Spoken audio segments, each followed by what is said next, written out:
Hetërisht ndahet nga jeta kryetaria gruas në Partinë Demokratike Devol, vuante nga një sëmundje rënd. Një humbi parakoshme ka prekur Partinë Demokratike dhe komunitetin e Devolit. Ardita Kapo, kryetaria e grave të Partisë Demokratike në këtë bashki, është ndër nga jeta në moshën 38 vjeç pas një betejë të gjatë dhe të mundimshme me një sëmundje të rënd.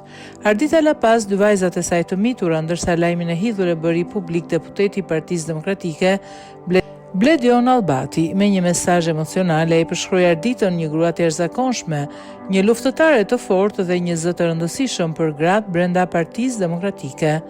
Humbëm Arditën, një vajzë e re, një grua e jashtëzakonshme, një mike që luftoi deri në fund me guxim dhe shpresë. Për vite me radhë përballoi një sëmundje të rëndë, por asnjëherë nuk humbi forcën.